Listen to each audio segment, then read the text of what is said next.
Hey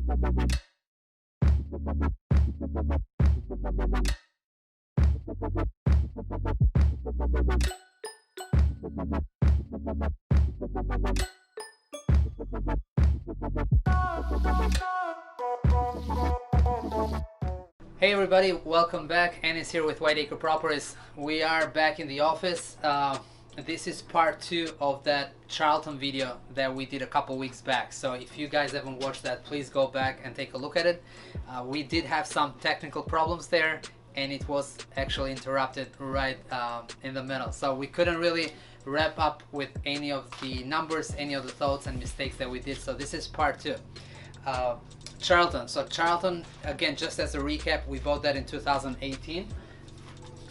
It's one of those deals that I wanted to show you guys what didn't work. A lot of times we show you nice products, we show you the profits, but not every real estate investing deal actually goes according to plan, and this was one of them. We learned a lot of things from that. So I wanted to share with you a few points. I think I have like 4 or 5 things I wanted to share. So 2018, that's when we purchased it. We bought it for $250,000, and it's a total of 8 units. 8 units. So for anyone that knows Worcester County, $250,000 for 8 units in Charlton, Mass. It's really cheap, and we thought we got a super smoking deal. We were super excited about it, and lesson 1 is that yes, price is important and you want to buy it right, but you also want to inspect, right? You don't want to get excited that your offer got accepted so fast. You want to understand everything about the property. So this was, I think, was a direct mail campaign that we had sent a couple years back, and we had stayed in touch with the seller. He was elderly, I think he was in his 80s, and he built this property. He had built additions to it. I think initially it was a 3 unit, and then he started building more. At the end, he ended up with 8 units, and he was just tired. He was doing the property maintenance. He wanted out. His wife wanted him out of there. So he got our letter. We went back and forth for months, and finally accepted our price. And the reason why I accepted $250 is because we said, you know what, we don't need to do a Title V. We don't need to inspect. We'll buy it as is and make it easy. So in 2018, back then our experience was mostly on single family flips, and that's how we buy flips. We buy them as is, make it easy for the seller. We'll take on the risk of the rehab and any issues that the property has. But when you buy 8 units now, the risk is times 8, right? Because every single apartment needs to be inspected. So that's mistake number 1. Not doing a home inspection. And what I mean by home inspection is the fact that we looked at a couple units, and by looking, we said, we basically, what we did is a walkthrough, and that's it. We stopped right there. We didn't go into each single one because some tenants didn't want us in there, and that was a red flag. Now when I look back, that was a red flag. Why didn't tenants let us in? I mean, if we're buying this property, we want to see everything. So we wanted to make it easy for the seller, but that did hurt us. Now at this point in time, when we do when we buy a multifamily building, we do go and inspect every single unit. And by inspection, you can bring a home inspector. That might be a friend or someone you hire, or if you are a general contractor or experienced in construction yourself, you can do that yourself, right? And you can look around based on your experience and figure out how much work it needs. When in 2018 we didn't have a ton of experience, the right thing to do would have been to bring a home inspector with us, or a general contractor, or a friend that knew more about multifamily. So that's mistake number 1. Mistake number 2, Title V. To some of you guys, Title V might not mean anything, but Title V means that, and this is mostly in the suburbs, there is no town water, there is no town sewer on the street, so there is a septic tank on the back of the property, a leaching field or whatever it might be, but that is for the sewer. So the sewer is not going out on the street, it's going probably on the back or front yard, but there is a septic tank that collects that. If that septic tank is good, you have a company, septic company, that will issue a Title V report, and you need that in order to close, especially if you have a bank financing the property. In this case, we bought it cash through a hard money lender, and we said, you know what, we don't have to do Title V. I think at that point we had done 2 transactions in the past and Title V had passed, so we assumed that this property was fine, was gonna pass for now, and at some point in the future we would have to replace the septic tank.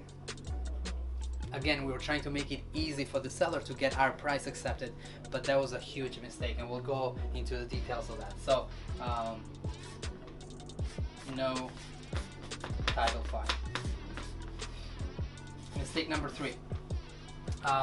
And actually, before we jump into mistake number 3, why this became a problem is that within a few months that we owned the property, the septic tank, it just wasn't good anymore. It started leaking into the wetlands, which are right next to the property. So we got a call from the Board of Health saying that, hey guys, the septic is not good. People are calling and they can't even flush toilets, so they cannot live in this property. We have to condemn the property and you have to get everybody out. So Title V can be a huge deal. If the septic tank is not working, if you cannot pump it out, if people cannot flush toilets, they can't live there, right? So that's what happened here. Because of Title V and because the septic failed, we had to bring people into hotels, and we got the property condemned by the town. Goes without saying that getting that call from the Board of Health in Charlton and getting that notice that we are now condemned and everybody has to vacate, I think they gave us about a week to find a place for everyone. There was definitely a terrible moment, to go through and just rush with everything, and we are extremely lucky because we had a good property manager in place, a new one at that point, and they helped us tremendously. Just bring people to a hotel, find them new place to go to, but that was all as a result of Title V, right? If the septic fails, if it's a single family, at least you got a few people to work with.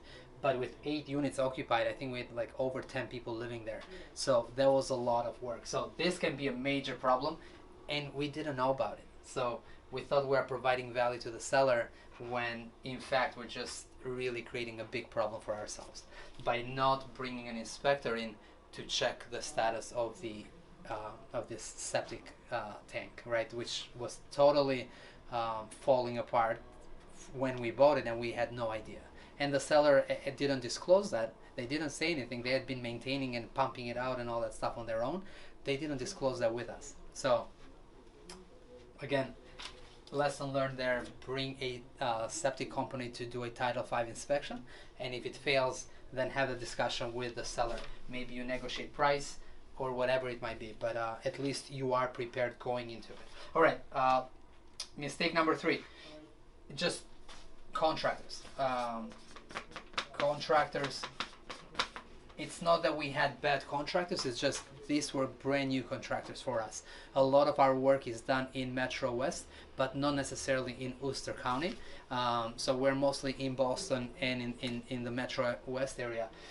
Charlton, and for you guys, if you are curious to know the property address, it's 19 Carroll Hill Road, Charlton. So definitely Google it, look into it if you're curious where it's located. But Charlton, it's from our office here in Framingham, it's about 45 minutes.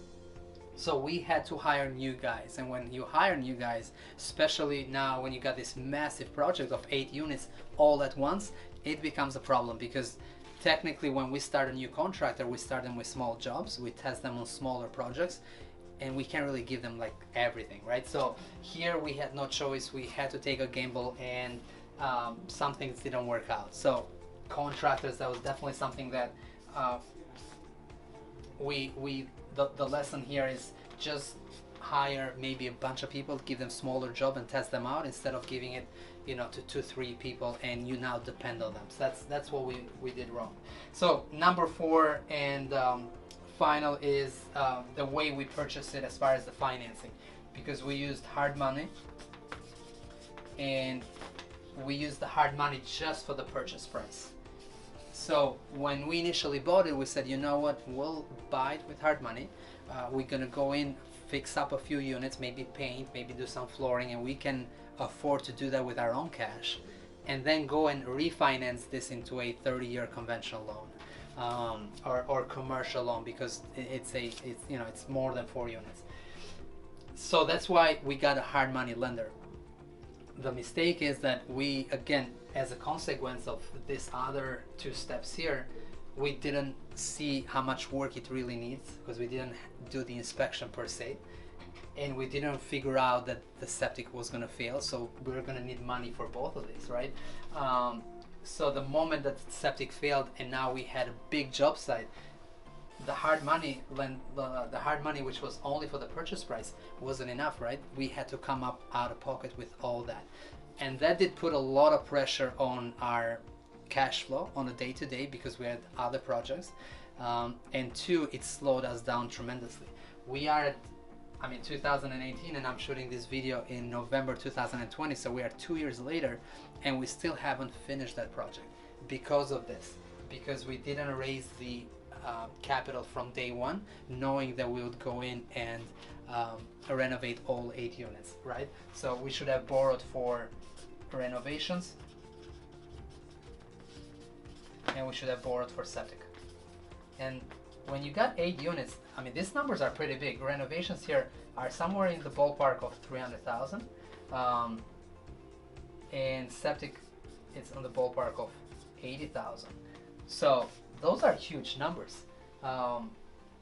So we have been using our own capital, and again, that's why it took so long, and we're finally at a moment now where we're finishing this project. But a huge mistake, right? Just the way we raise money. So you guys looked at what the lessons learned are on my end. Let me actually go over and explain how we'll do that deal right now if we had that same seller appointment, same purchase price, and how can we do it the right way. So